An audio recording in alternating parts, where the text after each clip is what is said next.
इंसानों और डीमंस के बीच सदियों से जंग चलती आई है, लेकिन एक दिन डीमन जनरल को जंग के मैदान के इस साइड में एक छोटा सा बच्चा मिलता। वो सोचते इसे गोद लेकर अपने बच्चे के जैसा पालने का, उसका नाम डैरियर रखकर। लेकिन घर पर जनरल का असली बेटा, जो सालों से अपने पापा का इंतजार कर रहा था उनके साथ समय बिताने के लिए, देखता उसके पापा किसी और एक बच्चे को उठाकर ले आए हैं। वो पूरा टूट जाता और जब बड़ा होकर उसे डीमन जनरल का कुर्सी मिलता, वो सबसे पहले अपने सौतेला भाई को धक्का मार के निकलवा देता, ये कहकर तू डीमन होकर भी तुझे कोई मैजिक नहीं आता, चले जा यहाँ से। और यहीं से शुरू होती है डैनियल की असली कहानी। अपना पूरा जिंदगी डीमंस का सेवा कर डैनियल अब बेरोजगार होकर बस भटक ही रहा इधर उधर कई दिनों से। तभी वो देखता उसके तरफ एक लड़की को आते हुए, जिसके पीछे एक मंकी मॉन्स्टर था उसे मारने के लिए। डैरियर उसका हमला रोक लेता, पर इस उम्र में उसका घुटना जवाब दे देता और मॉन्स्टर मौका पाकर उसे जोर का मार कर उड़ाता। डैरियर उस जानवर को अपने करीब आता देख सामने पड़ा एक चाकू को उठाता और अनजाने में उस पर अटैक करता और इससे वो मॉन्स्टर मर जाता। सामने वाली लड़की पूरी इम्प्रेस हो जाती डैरियल से और उसे धन्यवाद करने के लिए अपने विलेज में डिनर के लिए इनवाइट करती।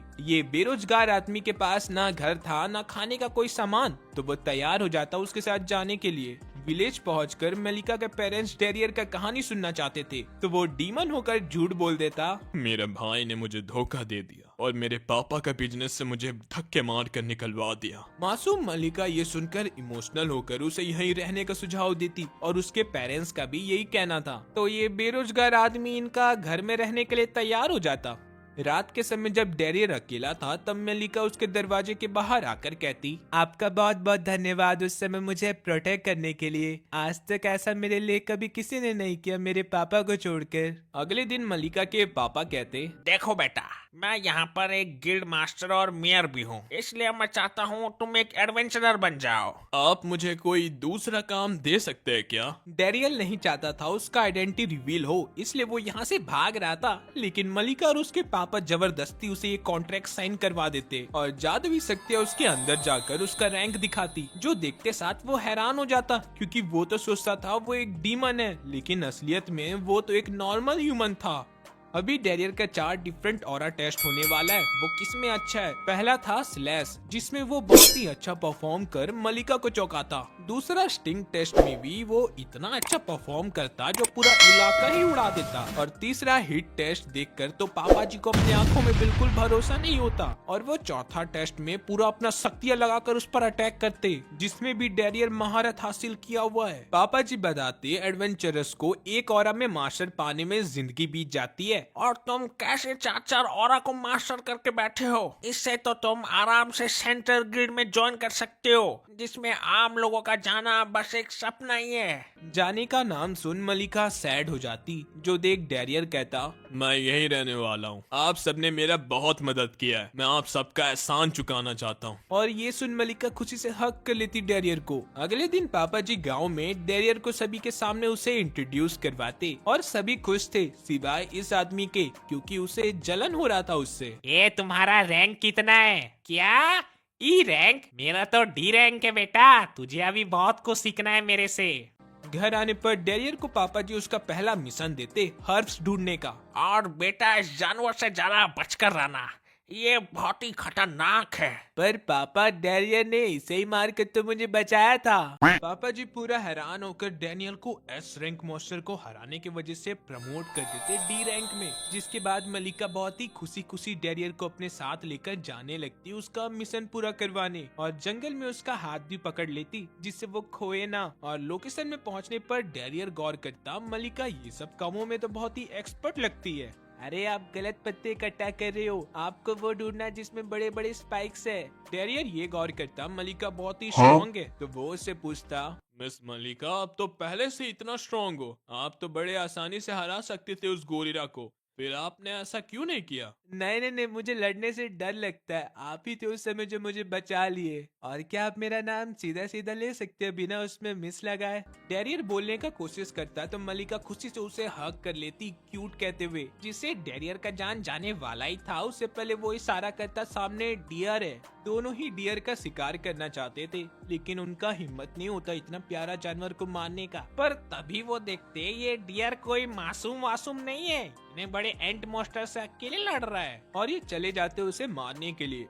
विलेज पहुंचने पर मलिका बताती डेरियर ने इन्हें मारा है, जिससे सब उसका तारीफ करने लगते। उसी समय घसीटा बड़े गुस्से से यहाँ से भागता क्योंकि इन लोगों ने गलती से उसका मिशन भी कंप्लीट कर दिया। ऐसे ही समय बीतता जाता और डेरियर को आदत हो जाता यहाँ पर रहने का। लेकिन दिन पर दिन घसीटा का गुस्सा डेरियर के प्रति बढ़ते जाता। इस नक्चड़े का यहाँ से जाते ही मलिका डेरियर को इनवाइट करती नाश्ता पानी करने के लिए, पर वो उसे इग्नोर कर देता। बेटा, घसीटा तुमसे बहुत ही नाराज है। तुम अनजाने में उसका भी मिशन कंप्लीट कर दे रहे हो। तो क्या हो गया पापा, ये इतनी स्ट्रांग है तो इसमें इनका क्या गलती? पापा जी ये फोटो दिखाते हुए बताते। घसीटा गुस्से से एक बहुत ही स्ट्रॉन्ग मॉन्स्टर से लड़ने चले गया है, अपना 2 कौड़ी की जिंदगी को दांव पर लगाकर। डेरियर ठानता उसे बचाने वहाँ जाने का और मलिका उसे कुछ मेडिसिन दे देती जो उसने बनाया था उन पत्तों से। जंगल में आगे बढ़कर डेरियर पाता वो मॉन्स्टर तो बहुत ही खतरनाक है। वो बेचारा तो अब तक मर गया होगा। तभी वो उसे दिखता उस मॉन्स्टर से अपना जान बचाकर भागते हुए। मम्मी! घसीटा उस मॉन्स्टर पर एरो शूट करता, लेकिन उसमें एक खरोंच तक नहीं आता और वो उसे खाने वाला ही था। उससे परे डेरियर आ जाता इनके बीच। घसीटा ये देख शौक होता, डेरियर का ऑरा कितना स्ट्रॉन्ग है। उसी समय ये सांप अपना पूंछ से वार करता। डेरियर इसे रोक लेता पर उसका स्वॉर्ड का टुकड़ा टुकड़ा हो जाता। तब डेरियर अपना दिमाग का यूज कर स्वॉर्ड का 2 टुकड़ों को उठाकर एक स्पेशल अटैक करता, हिट एंड स्ट्रिंग टेक्निक, जिससे खतरनाक मॉन्स्टर का यही काम हो जाता खत्म। इसके बाद डेरियर घसीटा को दवाई देकर उसका मलहम पट्टी करने लगता। तुम्हें ये सब कैसे आता है? मैं ये मलिका के साथ काम कर सीखा हूँ। घसीटा को विश्वास नहीं होता इतने समय से जिसे वो हिट करता आया है वो ये आदमी आज उसका जान बचा रहा है। अगले दिन डेरियर का नाश्ता करते समय घसीटा उसके पास आता बड़े भैया बोलते हुए। अरे इसे क्या हुआ? बड़े भैया, मैं आपके अंदर ट्रेनिंग लेना चाहता हूँ। घसीटा का हारने से डेरियर को याद आता डीमन समाज का। वो कैसे होंगे जहाँ 4 डीमन जनरल में से एक डीमन जनरल बहुत ही बुरी तरह से एक हीरो से हार कर आई थी। वो सारा इल्जाम अपने असिस्टेंट में लगा देती और बैस उसे काम से निकाल देता। तब एक डीमन जनरल सजेशन देती डेरियल को यहाँ वापस लाने का, के बिना हम कुछ भी नहीं है। वो हरदम मेरा मदद करता था बड़े लगन से। बंद करो उसका नाम यहाँ पर लेना। इधर डेरियर की जिंदगी में अलग ही परेशानी शुरू हो गई थी। दिन में घसीटा कुत्ते के जैसा उसका पीछा करता और वो जब घर में आराम करने जाता तब मलिका उसे सांड की जैसा ढूंढ देती। लेकिन आज रात डेरियर देखता वो बहुत सैड है। माफ करना, मैंने कितनी बार आपको जान से मारने वाली थी। कोई बात नहीं, मैं जानता हूँ आप मुझे देखकर कुछ ज्यादा ही एक्साइटेड होकर ये सब कर देती हो। बाद में डेरियर पापा जी से पूछता ये विलेज इतना खाली खाली क्यों है, लोग इसमें दिखते ही नहीं है। देखो बेटा, हमारा विलेज पहले बहुत हरा भरा हुआ करता था,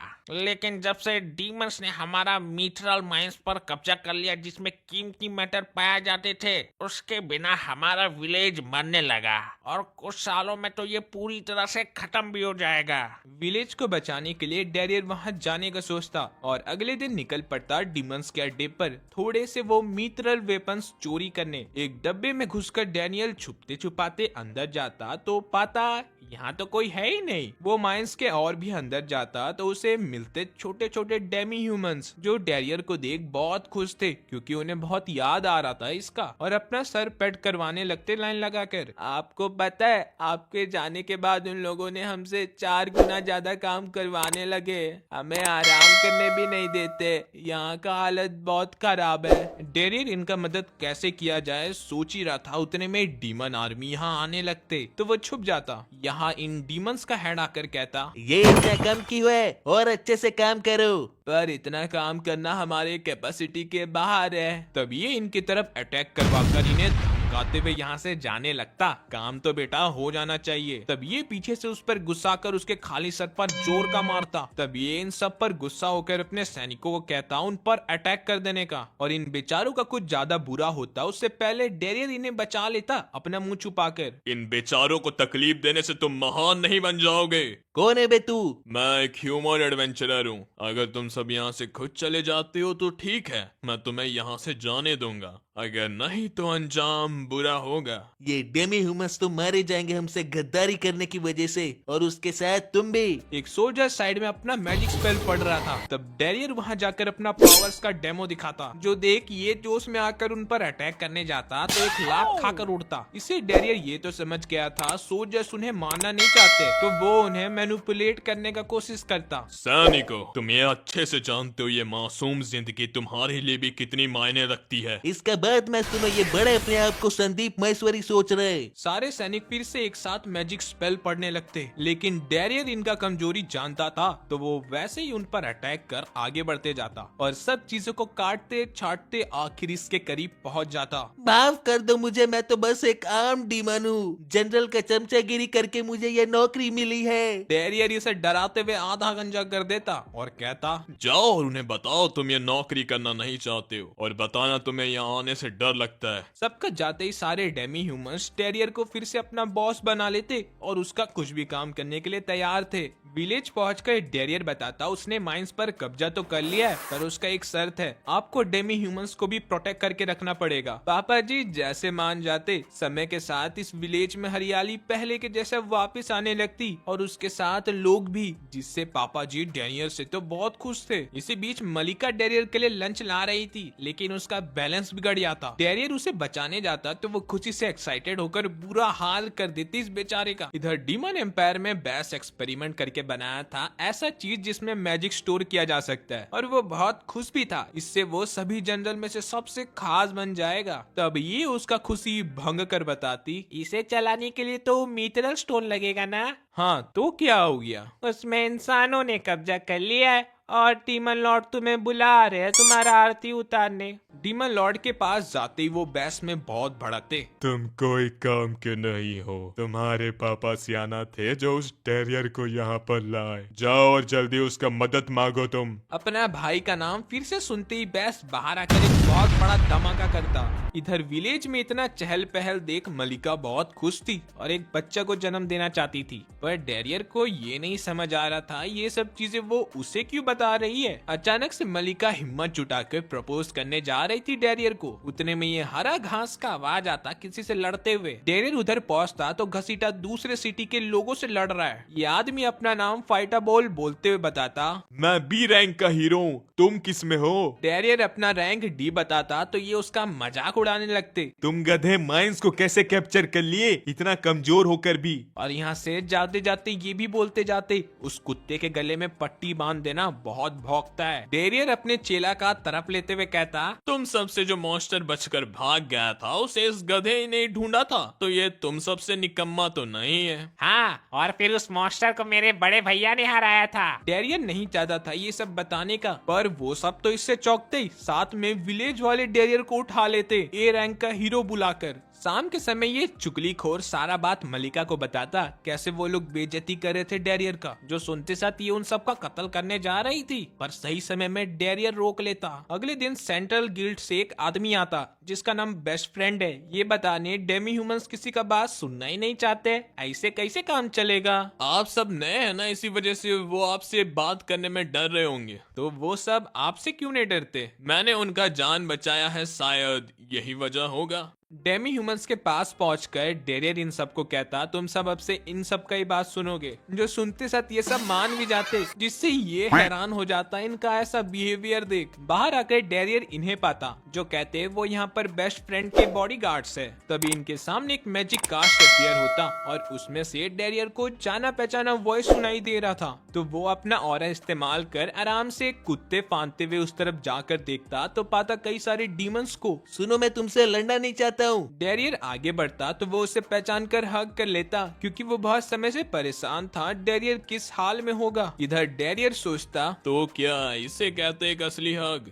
कहाँ थे तुम इतने समय से? मुझे अपना असलियत पता चला, मैं एक ह्यूमन हूँ, इसे देखो। और तुम क्या यहाँ करने आए हो? तुम जब से वहाँ से गए हो सब कुछ खराब चल रहा है। जनरल बैस तो पूरे बौरा गए हैं, हर जगह अपना गुस्सा निकालते रहते। अभी तक उन्होंने 100 से भी ज्यादा असिस्टेंट को काम से निकाल दिया है और हम मिथरल वेपन्स भी हार गए। इस वजह से मैं डेमी ह्यूमन से कुछ बातें करने आया हूँ। तुम आ क्यों नहीं जाते हो फिर से हमारे पास? नहीं आ सकता, यहाँ भी बहुत लोग हैं जिनका एहसान चुकाना मुझे अभी बाकी है। रोजेट जबरदस्ती डेरियर को अपने साथ ले जाना चाहता था, पर डेरियर आराम से उसका मैजिक काटते हुए कहता, मेरे पास एक अच्छा प्लान है। जिसके बाद डेरियर रिजेट को बेस्ट फ्रेंड के पास लेकर आता और उन्हें आइडिया देता इन डीमंस को मित्रल बेचने का, जिससे हमारा और उनका रिश्ता बना रहे और फ्यूचर में कभी लड़ाइयाँ ना हो। बेस्ट फ्रेंड को ये सुझाव जरा हजम नहीं हो रहा था, क्योंकि वो उन डीमंस को और तरपाना चाहता है। सोच लीजिए, आप उन्हें 4 गुना ज्यादा पैसों में भी बेच सकते हो। हाँ, वैसे भी हमारे पास कोई चारा नहीं है। नहीं नहीं नहीं, ये सब उनका कोई चाल भी हो सकता है। और अचानक से उस पर अटैक भी कर देता,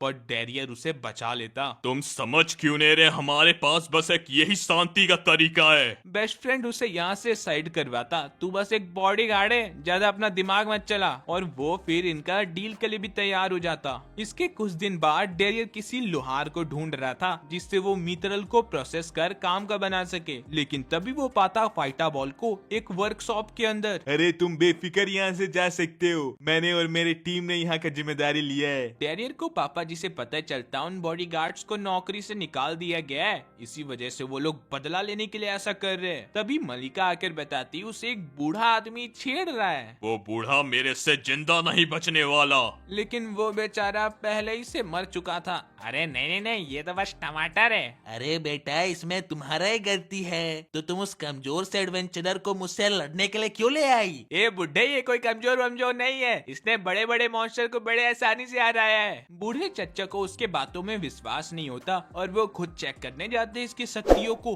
तो पाते ये तो सारे औरास में महारत हासिल किया हुआ है। और डेरियर से पूरा इम्प्रेस होकर अपने आप को इंट्रोड्यूस करवाते हुए कहते, मैं एक वर्ल्ड फेमस लोहार हूँ। घर पहुंचकर मलिका बताती, ये बुढ़ा जरूर झूठ बोल रहा है, मैंने कभी इसका नाम नहीं सुना। बूढ़े चचा अपना सर्टिफिकेट दिखाते तो इन्हें उनके बातों में विश्वास होता। तो बेटा, कहाँ है तुम्हारा वर्क प्लेस? अंकल, उसे हमसे पहले किसी और ने कब्जा कर लिया है। कोई बात नहीं, मैं बातचीत करने में एक्सपर्ट हूँ। मुझे तुम वहाँ पर लेकर जाओ, वो तुम्हारा बात मान जाएगा।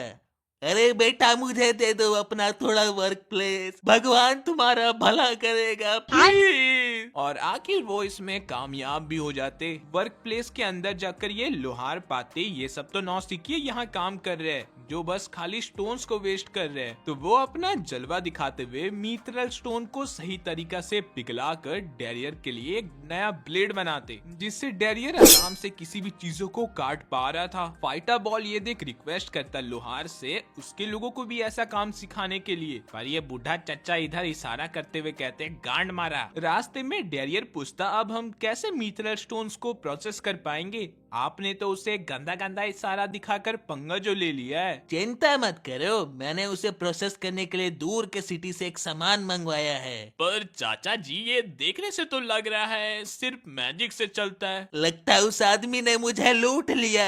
अगले दिन डेरियर रिजेट को ले आता उसके मैजिक से मशीन चलाने। उसी वक्त घसीटा देखता डेरियर का हाथ किसी और लड़के के साथ, जिससे इस बेचारे का दिल टूट आता। इधर रिजेट बताता वो इनका बस एक ही बार मदद करने वाला है। कोई बात नहीं, मैं बस एक ही बार में डेरियर के लिए सबसे शक्तिशाली वेपन बनाना चाहता हूँ। डेरियर का घर जाते समय उसे फाइटा बॉल मिलता, जो उसे मैनिपुलेट करता माइंस का सबसे ज्यादा प्रॉफिट सेंटर गिल्ड वाले उठा रहे, तुम्हें सिर्फ बचा कुचा मिलता है, तो मुझसे हाथ मिला लो, फायदा में रहोगे। डेरियर तुरंत उसके ऑफर के लिए मना कर देता, तो वो गुस्सा से अपना हैंड ग्रब को नीचे गिराता और डेरियर से उठवाता और उसे एक लोकेशन बताकर यहाँ से चले जाता। घर पहुंचकर डेरियर को पता चलता फाइटा बॉल ने उससे वो उठवा कर अनजाने में लड़ाई का चैलेंज कर दिया है, अपना गुस्सा निकालने के लिए। तुम एक बी रैंक के एडवेंचरर को कभी नहीं हरा पाओगे, लड़ाई से पीछे हट जाओ, ये तुम्हारे लिए अच्छा होगा। नहीं, मैं कमजोरों की तरह पीछे हटने नहीं वाला। हाँ, और मैं तुम्हें सिखाऊंगा एक मिथरल वेपन को अच्छे से यूज कैसे करना है। रात के समय डेरियर का प्रैक्टिस करते समय मलिका उसके पास आती और उसे बहुत चिंता हो रहा था कल के मैच के लिए। डेरियर उसका फिक्र देख कहता, आप चिंता मत करो, मैं ही जीतूंगा।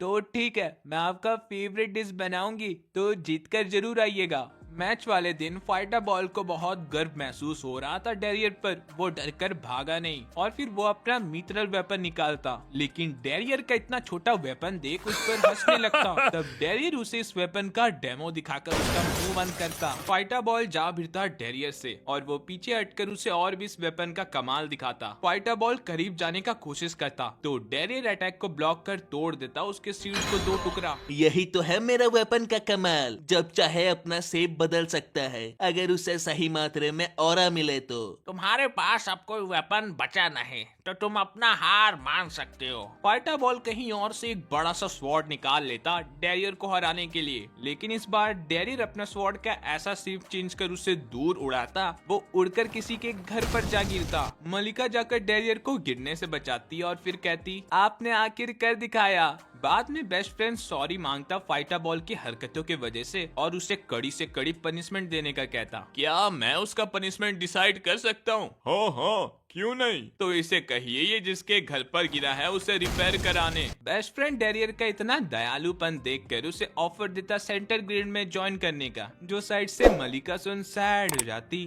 शाम के समय डेरियर शांति से इसी बारे में सोच रहा था, तब मलिका उसके पास आकर बैठती। डेरियर को लगता घसीटा होगा, पर ये सॉफ्ट चीजों को छूकर वो समझ जाता ये तो मलिका है। डेरियर को डर लगता किसी भी पल उसका जान जा सकता है। ये सब चीजों के लिए तो मलिका बहुत ही स्ट्रिक्ट है, पर फिर भी डेरियर का हाथ उस जगह से हट ही नहीं रहा था। ठरकी बुढ़ा साला। मैं आपसे जितना हो सके उतना समय बिताने आई हूँ। आप बहुत जल्द सेंटर गिल्ड जो जाने वाले हो। आपका बहुत बहुत शुक्रिया मेरा जान बचाने के लिए और इस विलेज को पहले के जैसे बनाने के लिए। मैं आपके लिए बहुत खुश हूँ। डेरियर मलिका का फीलिंग समझकर कहता, मैं कहीं नहीं जाने वाला हूँ, मैं कल ही उन्हें मना कराऊंगा। पर क्यों? क्योंकि तुमने मेरा तब साथ दिया जब मेरा कोई नहीं था और अपने घर में भी रख लिया। और फिर डेरियर वो काम करता जो तुम्हारी जिंदगी में कभी नहीं होने वाला। बस दिन भर घर में बैठ के एनिमे देखो। इधर डीमन एम्पायर में बैस के पापा लंच करते समय उसे पूछते, कैसा चल रहा है तुम्हारा काम और डेरियर कैसा है? तुम उसका बात तो सुन रहे हो ना, उसी के वजह से मैं रिटायर हो सका। वो इतना जिम्मेदार जो है। हाँ पापा, वो तो एकदम मस्ती में है। क्या लगा मुझे पता नहीं चलेगा? कोई मुझे बताएगा नहीं? जाओ और जल्दी उसे लेकर आओ यहाँ। मैं जो करके दिखाऊंगा अपने बदौलत, उसका मदद तो मैं कभी नहीं लेने वाला। इधर मलिका की मम्मी उसे ढूंढते हुए आती तो वो रूम पर नहीं मिलती, जिससे वो समझ जाती मेरी बेटी का जवानी फूट रहा है। कुछ देर बाद मलिका और डेरियर रूम से निकलते तो डेरियर कमजोरी के कारण नीचे गिर जाता। रात में बेचारा बहुत मेहनत किया होगा। बहुत थके हुए लग रहे हो तुम डेरियर। डेरियर और मलिका को लगता वो पकड़े गए क्या, लेकिन पापा जी कहते कम नहाया करो, उसी के कारण हो रहा होगा। पूरा दिन डेरियर को डर लगा हुआ था, उसने सही नहीं किया पापा जी के पीठ के पीछे ये सब। तभी पापा जी उसे टोकते कुछ काम के लिए और ये डर जाता। बाद में डेरियर मम्मी जी का मदद कर रहा था, तब वो उसे कहती मैं तुम दोनों के लिए बहुत खुश हूँ। तभी पापा जी थोड़े गुस्से में डेरियर को अपने पास बुलाते और उनके हाथों में कुल्हाड़ी भी था। देखो बेटा, हम अभी बूढ़े हो रहे हैं, ये तुम दोनों का ही समय है, इसलिए डेरियर सोचता पापा जी का सच बताने से पहले मैं ही बता देता हूँ। पापा जी वो बात ये है कि तुम मेयर बन जाओ। पर पापा जी मैं इसके लिए सही नहीं हूँ। अगर तुम सही नहीं हो तो कौन है? मैं तो हो जिसने इस विलेज में फिर से जान लाया। अगर तुम जिम्मेदार नहीं रहते तो मैं तुम्हें ये कहता भी नहीं। डेरियर मेयर बनने से पहले एक रिक्वेस्ट करता, मैं मलिका से शादी करना चाहता हूँ और उसे हमेशा खुश भी रखूंगा। मुझे इससे कोई दिक्कत नहीं है। फिर डेरियर इतना कुछ करने के बाद पूछता मलिका से, मुझसे शादी करोगी? और मलिका खुशी से फिर से उसे जोर का हक करने जाती। पर इस बार डेरियर पूरा तैयार था मलिका का जिम्मेदारी उठाने के लिए। 1 साल पार हो जाता और लक्स विलेज बहुत उन्नति कर रहा है और इस बीच उस लोहार का मौत भी हो जाता उम्र होने के वजह से। यहाँ तक कि इस बीच डेरियर का एक बच्चा भी हो जाता जिसका नाम वो अपने पापा के नाम पर रखा था, ग्रैन। एक दिन घसीटा एक खबर लेकर आता, हमारे विलेज में वो हीरो आ रहा है, इसने डीमन लॉर्ड से लड़ाई की है। डेरियर को उनका चेहरा याद आता, वो तो बहुत खतरनाक थे, डीमंस तक उनसे डरते हैं। डेरियर अपना चेहरा ढांपकर उनसे मिलने जाता तो पाता एक सुंदर लड़की लड़की को जिसका नाम आयरिस है और ये दोनों उसके साथी। मेरा नाम डेरियर है और मैं यहाँ का मेयर हूँ। आयरिस बताती पहले वाले हीरो डीमन से लड़ाई करने की वजह से घायल हो चुके थे, इस वजह से अब वो नई हीरो है। तो डेरियर बेफिक्र अपना मास्क हटा देता, अब इसका कोई जरूरत नहीं है। लेकिन इससे आयरिस को उसका बिहेवियर जरा भी नहीं पसंद आता। ये विलेज देखते हैं और इन्हें बहुत पसंद आता, पर आयरिस डेरियर को ऑर्डर देती मित्रल से एक अच्छा सा वेपन बनाने के लिए जिससे वो डीमन लॉर्ड से लड़ सके। घर आते ही आयरिस का स्वागत होता पार्टी साटी से, पर उसका ध्यान तो डेरियर के बच्चे पर था। क्योंकि उसे बच्चे खिलाने का बहुत शौक है तो वो बहाना बनाकर उस बच्चे को अपने गोद में ले लेती। पर उसे क्या पता था ये बच्चा हरामी निकलेगा। डेरियर ये देख सोचता मेरा बच्चा तो पूरा मेरे ही में गया है।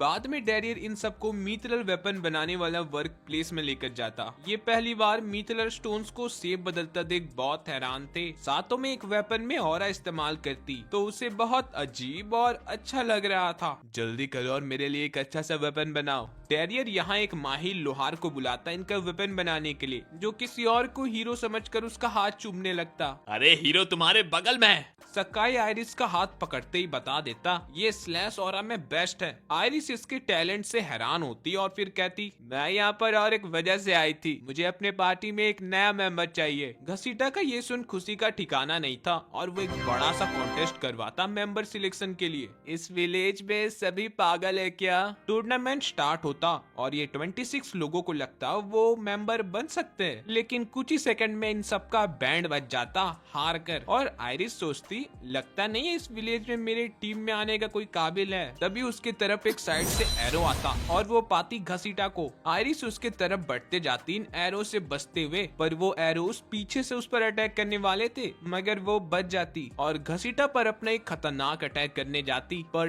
डेरियर उसे रोक लेता। इधर आयरिस डेरियर का ऑरा देख समझ जाती उसमें कुछ तो खास बात है। मैं हार गया बड़े भैया। कोई बात नहीं, तुम इस विलेज के सबसे स्ट्रॉन्गेस्ट एडवेंचरर हो, भूलो मत। ओए मैं तुम्हें लड़ाई का चुनौती देती हूँ। पर मैं तो ये सब चीजों से रिटायरमेंट ले चुका हूँ। आयरिस उसका बात नहीं मानकर लड़ने जाती तो डेरियर बड़े आराम से उसके अटैक को ब्लॉक कर खड़ा हो जाता उसके स्वॉर्ड के ऊपर और फिर पीछे हटकर आयरिस का पैर पकड़ लेता। आयरिस अपना सॉक्स जाने देती और डेरियर के पास बढ़ती, पर वो बड़े आसानी से इससे बच जाता। आयरिस को डेरियर को हराने में इतना परेशानियों का सामना कर उसकी खुशियों का ठिकाना नहीं था। आखिर उसने एक नया मेंबर ढूंढ लिया। फिर उसमें अपना फाइनल अटैक करती जिसका जवाब में डेरियर ऐसा अटैक करता वो शॉक्ड हो जाती, क्योंकि ऐसा अटैक बिल्कुल प्रीवियस हीरो करता था। ये सब अपना हाथ फैलाते डेरियर को अपने टीम में ज्वाइन करने के लिए। मेरा जवाब अभी भी नहीं है। इतना बेइज्जती होने के बाद ये फिर आते डेरियर के पास। ऐसा क्या हुआ जा जो तू ज्वाइन करना नहीं चाहता है? मुझसे जितना हो सके मैं अपना समय अपने बच्चे और अपनी बीबी के साथ बिताना चाहता हूँ, तो समझा करो मेरे बात को। आयरिस समझ जाती ये कोई असली वजह नहीं है, फिर भी मैं हार नहीं मानूंगी। इधर दिखाया जाता एक दिन जब डेरियर डीमन जनरल डोरोई के साथ एक डेट में आया था। उनसे बातचीत करते समय उन्हें बहुत चिंता हो रहा था डीमंस बच्चों का, उनका फ्यूचर के लिए, और ये भी तो उस जगह पर रहा है। इस वजह से ये वहाँ के लोगों को मारना नहीं चाहता अपने हाथों से।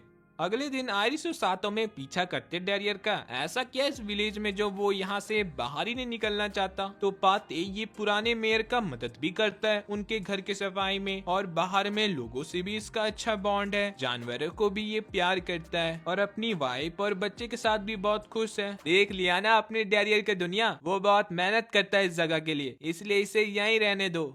आयरिस नहीं मानती और डेरियर को अकेले में मिलने बुलाती। तुमने जो इस समय अटैक किया था सीखे कहाँ से तुम? वो तो मैंने बस आपको कॉपी किया था। आयरिस गुस्से से उसके गले में स्वॉर्ड लगा देती। तुम इतना स्ट्रांग हो और तुम्हें खुद इस चीज का एहसास नहीं है। डेरियर आयरिस से दूर हटकर बोलता डीमंस बस डीमन किंग को प्रोटेक्ट कर रहे हीरो से, वो भी ये जंग कर करके थक चुके हैं। मैं लड़ना नहीं चाहता क्योंकि मेरी फैमिली दोनों ही जगह में। आयरिस डेरियर को दयालु और गधा दोनों समझती, जो हार तो नहीं मानने वाला जो उसने एक बार कह दिया। तो वो पूछती आप मेरे टीचर बन जाओ, मैं जान चुकी हूँ आप पहले हीरो के बाद आप ही हो जो इतने स्ट्रांग हो। डेरियर सोचता है इसे अपने करीब रखकर वो जंग टाल सकता है, तो इसका रिक्वेस्ट को एक्सेप्ट कर लेता।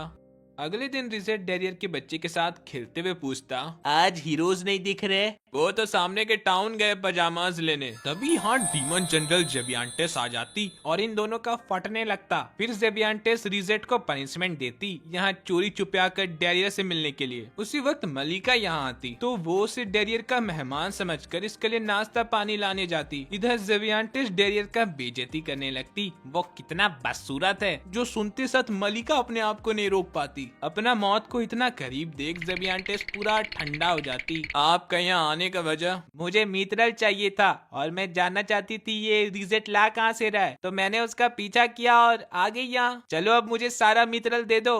डेरियर उसे मना करता तो ये उसे डराने लगती। तभी उसके पीछे एक उससे भी खतरनाक जानवर को खड़ा देख कांपने लगती डर से। डेरियर उसे बाहर ले आता जिससे वो बिना डरे अच्छे से बात कर सके, पर ये यहाँ मौका पाकर लड़ने के लिए तैयार होती। डेरियर उसके पास पड़ता तो वो अपना विंड मैजिक यूज करती, लेकिन डेरियर डायरेक्शन बदल कर ठीक उसके गले के पास चाकू रोकता। जेबियांटेस बहाना बनाने लगती, वो तैयार नहीं थी, फिर से रिमैच होगा। तो ये कई बार लड़ते जाते और सब में नतीजा सेम ही था। इससे वो भड़क कर पूरा विलेज बर्बाद करने जा रही थी, मगर डेरियर उस पर अपना स्काई रैन अटैक कर रोक लेता जेबियांटेस को, पर वो नीचे गिरने लगती। डेरियर उसे बचाने जाता तो उसके बस कुछ कपड़े हाथ लगते। तब रिसेट इन्हें अपनी वाटर मैजिक से बचा लेता, जिसके बाद जेबियांटेस रोने लगती क्योंकि उसका अंडरवेयर डेरियर के हाथों में था। मैं तुम्हारा कंप्लेन तुम्हारी जानवर बीवी से कर दूंगी। डेरियर को अपना गलती का एहसास होता और वो कहता, आप जितना चाहते हो उतना मित्रल यूज कर सकते हो। ठीक है, तो मैं तुम्हारे ही जैसे एक स्वॉर्ड का ऑर्डर देती हूँ।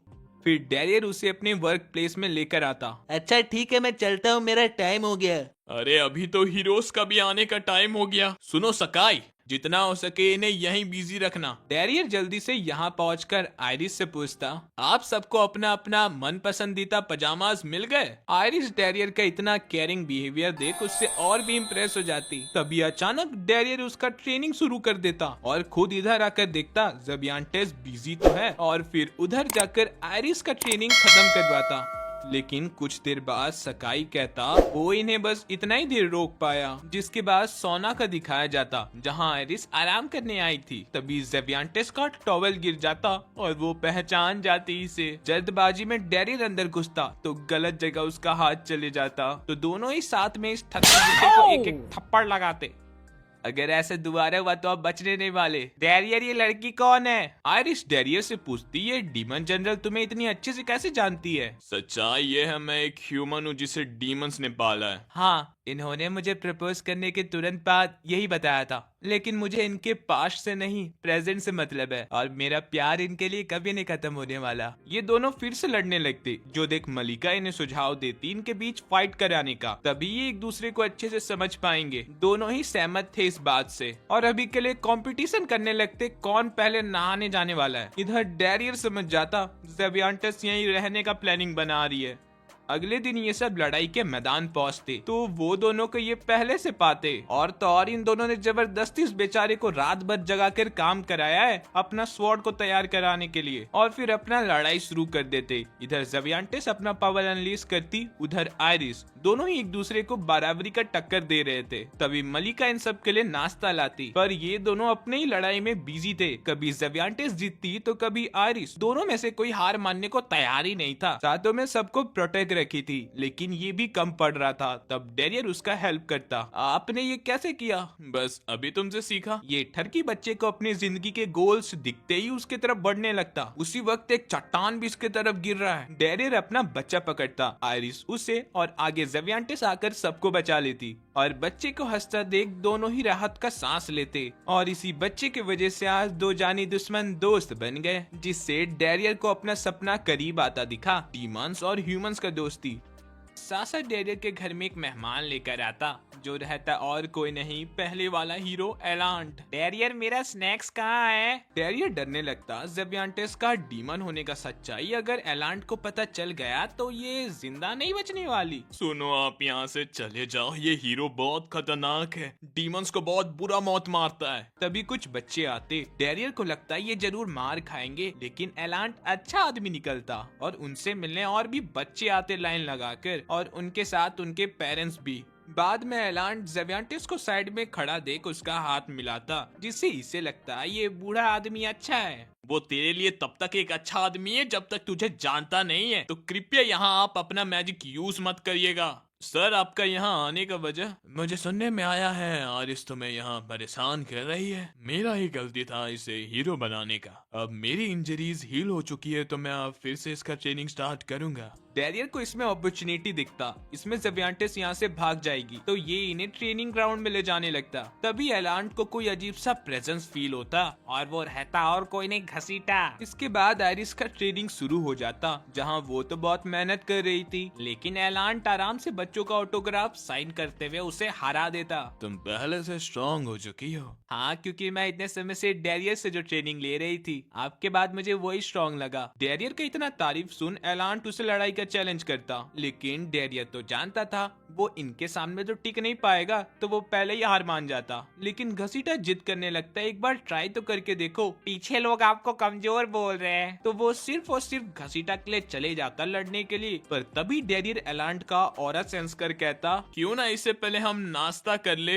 इधर इन्हें नाश्ता करते देख दूर से जेवियांटिस कहती, मैं जानती थी वो बुड्ढा एक अच्छा आदमी है। उसी समय कपड़ा उड़ रहा था और जेवियांटिस एक गलती कर देती जो उसे करना नहीं था। एलान तुरंत ही उसे सेंस कर अपना चाकू उसके तरफ फेंकता और वो उसमें फंस जाती। ये उसके पास पहुंचता तो पहचान जाता, यही लड़की डीमन है। डैरियर इनके बीच घुसने का कोशिश करता तो एलान उसे वार्न करता, मेरे मामलों से दूर रहो, मैं आपको इस लड़की को कभी नहीं चोट पहुंचाने दूंगा। ये बोलकर डैरियर डरने लगता, क्योंकि इससे पहले उसके साथ ग्रैंड बाजा थे, लेकिन आज वो पूरा अकेला है। डैरियर उसे रोकने का कोशिश करता तो वो उसे दूर उड़ाता। तब डैरियर अपने साथ जेवियांटिस को भी खींचकर पकड़ लेता अपने पास और एक पत्थर को शील्ड बनाता, लेकिन ये भी काम नहीं करता। वहीं रुक जाओ, मेरे पास मत आना। क्या बात है, मैंने अपने बाद किसी और को पहली बार देखा जो 4 तरह का डिफरेंट ऑरा इस्तेमाल कर सकता है। तुमसे मेरा मुलाकात पहले क्यों नहीं हुआ? अभी भी टाइम है, तुम हीरो बन जाओ, हम साथ में डीमंस का खात्मा करेंगे। डैरियर इसके लिए तैयार नहीं होता तो एलान उस पर अपने सबसे खतरनाक अटैक करता। डैरियर भी अपना स्काइरन अटैक करता, लेकिन ये गिरने वाला था उसके सामने।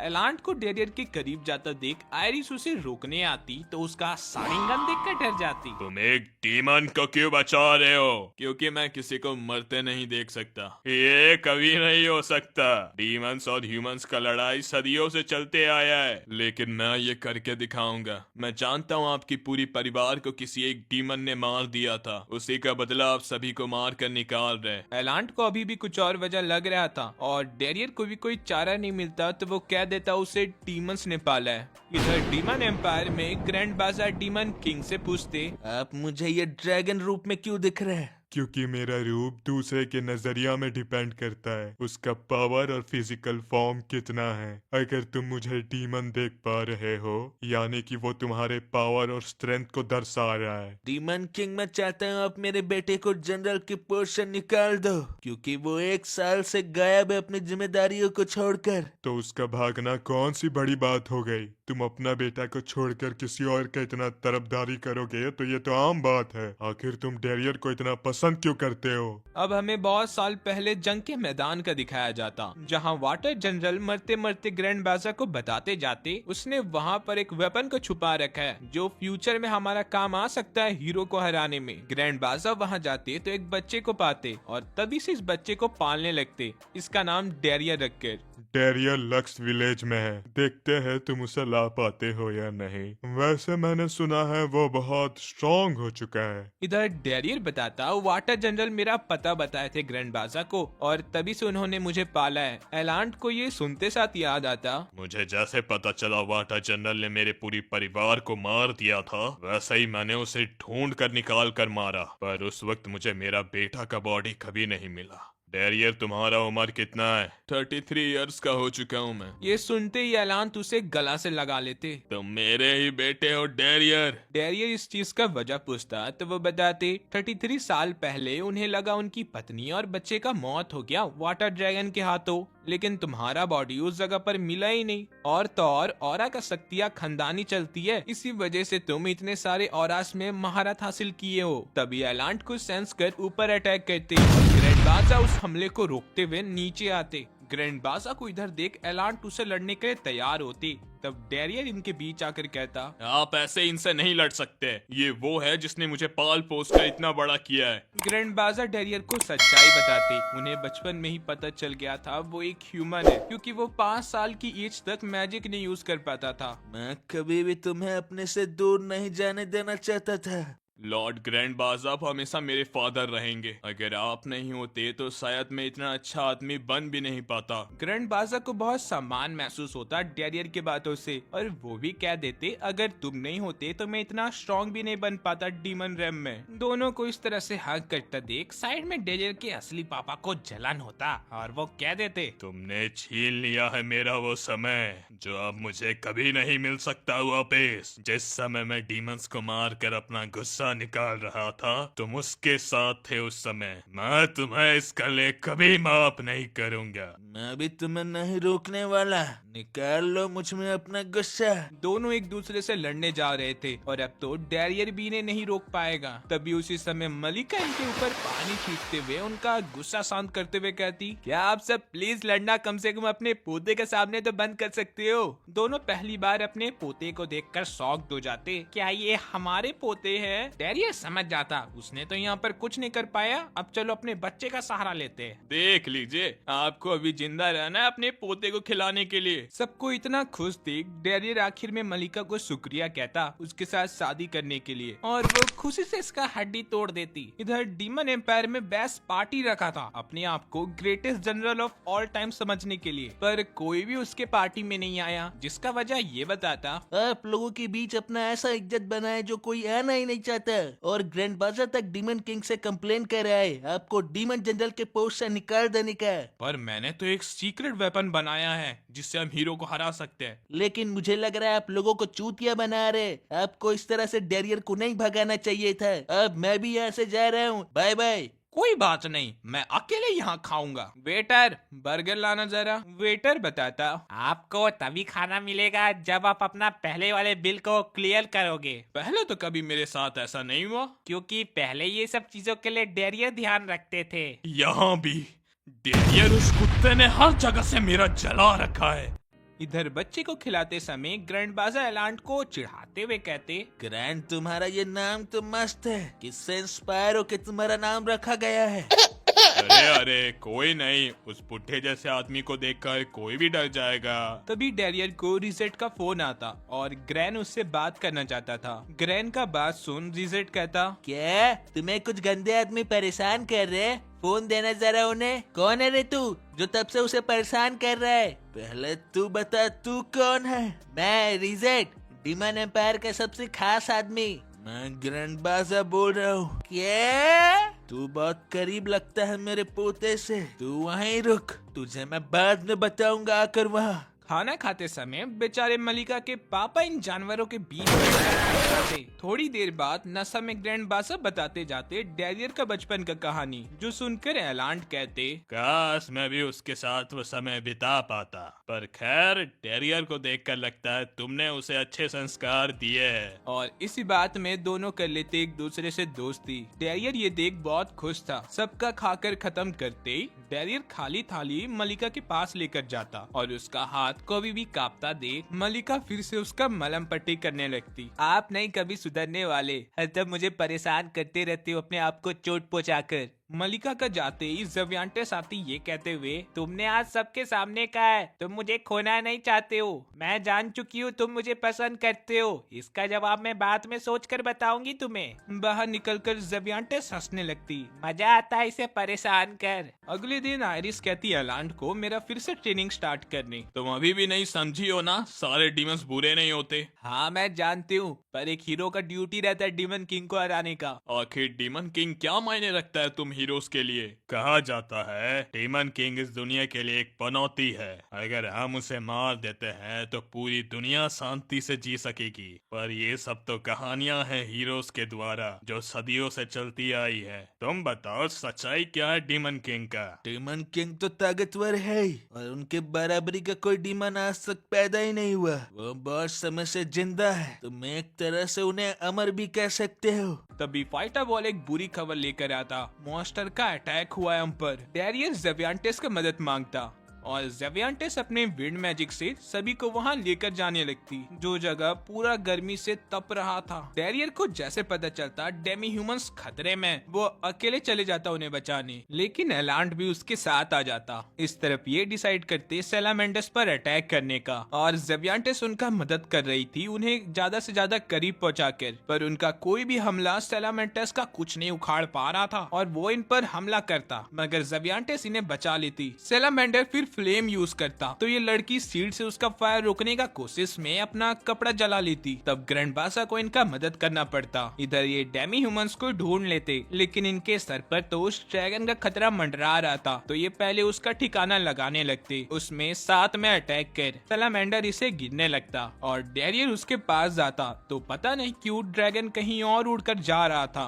ग्रैंडबासा को कुछ शक होता और वो डीमन कासल लौटने लगते ज़ेवियांटेस के द्वारा। कुछ ही देर में डेरियर सभी डेमी ह्यूमंस को बचा लेता, लेकिन माइंस को नहीं बचा पाता। तभी मालूम चलता एक गिल्ड का मेंबर मिसिंग है। इधर ग्रैंडबासा बैस के सारिंगन वाले आंखों को देखकर कहते, मत कहना तुम उस चेम्बर में गए थे। क्या है उस चेम्बर में? इस कैसल में एक ऐसा चेम्बर है जिसमें हेक्स को छुपाया गया है, क्योंकि उसमें इतना शक्तियां है जितना तुम कभी सोच भी नहीं सकती। इसी वजह से हमारे पूर्वज चेम्बर में उसे बंद रखे हैं। और ग्रैंडबासा को यही शक है बैस उस हेक्स से ड्रैगन को तो नहीं कंट्रोल कर रहा है। तुम इतने बड़े हो गए लेकिन तुम्हारा दिमाग अभी भी घुटनों में है। क्यों नहीं कुछ सीखते हो अपने भाई डेरियर से? अब फिर से डेरियर का नाम सुन पगला जाता बैस, और अब तो उसे मारने भी जा रहा है गुस्सा से। ग्रैंडबासा उसे रोकने का कोशिश करते तो वो सैलामेंडर को यहाँ बुला लेता और इसमें बैठकर जाने लगता डेरियर को जान से मारने। इसी बीच डेरियर को वो गिल्ड का मेंबर ढूंढते ढूंढते वो तो नहीं मिलता, पर एक पृथ्वी गॉड से वो मिल जाता और उनसे डरकर भाग रहा था, पर वो इनका रास्ता ही बंद कर देते, तो इन्हें उनके पास जाना ही पड़ता। तुम्हारे लिए सैलामेंडर को हराना थोड़ा मुश्किल हो सकता है, तो क्या तुम अपना मुझे स्वॉर्ड दिखा सकते हो? और स्वॉर्ड का निकालते ही उसमें मैजिक करते, जिससे डेरियर अब सब कुछ कर पाएगा जो वो पहले नहीं कर पाता था। तैयार रहना होने वाले एक लड़ाई के लिए। डेरियर कुछ समझ पाता उससे पहले ये गायब हो जाते। तभी ग्रैंडबासा डेरियर को फोन कर सारा कुछ बता देती। बैस उस पर हमला करने आ रहा है। ये कैसा बाप है अपने खुद के बेटे को फंसा रहा है। डेरियर जल्दी से विलेज पहुंचकर सभी को इस जगह से दूर रहने का कहता। मलिका डेरियर को ये रिंग दे देती उसके गुड लक के लिए, और फिर डेरियर सभी हीरोज के साथ वेट करने लगता बैस का आने का। और जब बैस पहुंचता ये सब तो पहले से उसका वेट कर रहे थे। बैस ऊपर की तरफ एक फायर बॉल भेजता क्योंकि उसे यहाँ बहुत अंधेरा दिख रहा था।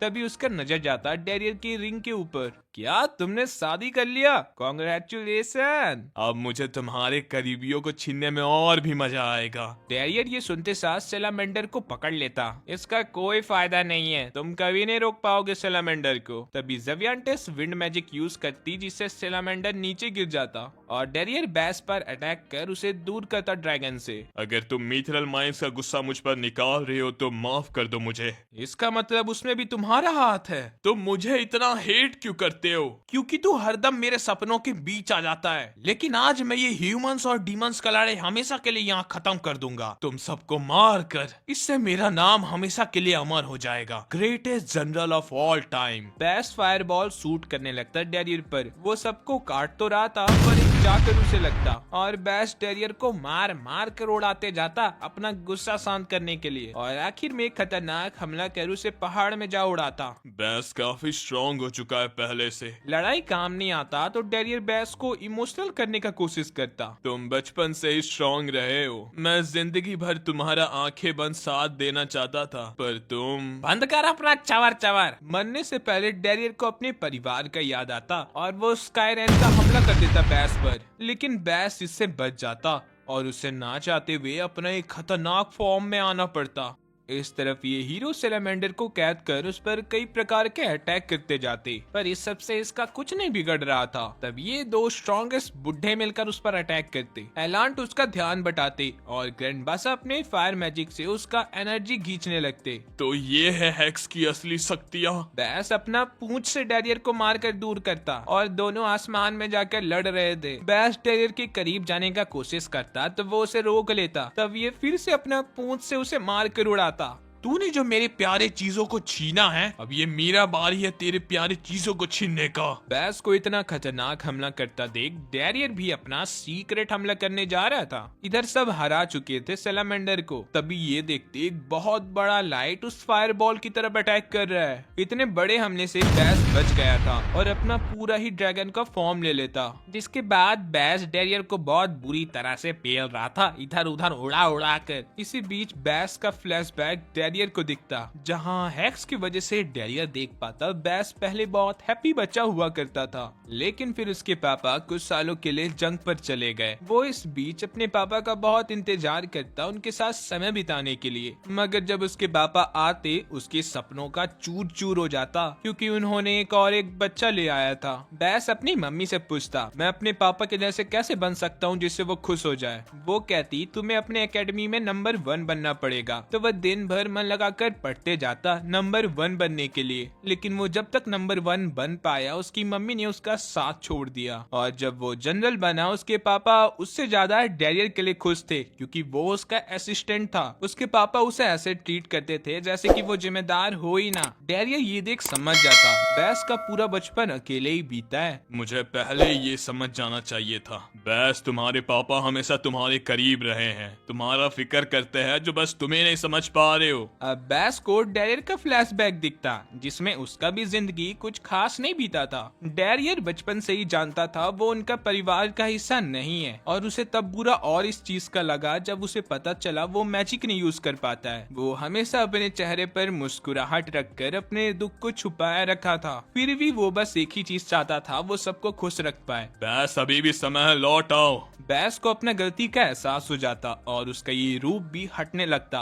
दोनों एक दूसरे से हाथ मिलाने जा रहे थे, तभी हैक्स में कुछ खराबी आ जाती। वो ड्रैगन फिर से जिंदा होने लगता उस फायरबॉल को अपने में समाकर। बैस तुरंत ही सब कुछ समझकर अपने आप को सेक्रीफाइस करने चले जाता, ड्रैगन के साथ मिलकर अपना कुर्बानी देकर सबका जान बचाने के लिए। लेकिन तभी ग्रैंड बासा अपने बच्चे को बचाने के लिए उसे अलग कर देते और डैरियर उस पर एक बहुत खतरनाक हमला कर मार देता ड्रैगन को। ज़ेवियांटेस इन्हें अपने मैजिक से बचा लेती और बाप बेटे फिर से एक बार मिल जाते, जिसके बाद अगले दिन बैस और ग्रैंड बासा डैरियर के घर आए थे और डैरियर उन्हें अंदर बुलाता। बैस अपनी गलती के लिए सभी से माफी मांगता और ग्रैंड बासा भी उसका साथ देते। तभी डैरियर अपने बच्चे को बैस को पकड़ाते हुए कहता, देखो बेटा, ये तुम्हारे चाचा है। और सब एक एक करके बैस के पास आकर उसे माफ कर देते उसकी गलती के लिए। घसीटा सभी का एक फैमिली पेंटिंग बनाता और ऐसे ही एनिमे का हैप्पी एंडिंग होता है। और अगर वीडियो अच्छा लगा तो याद से लाइक, सब्सक्राइब और कमेंट कर देना।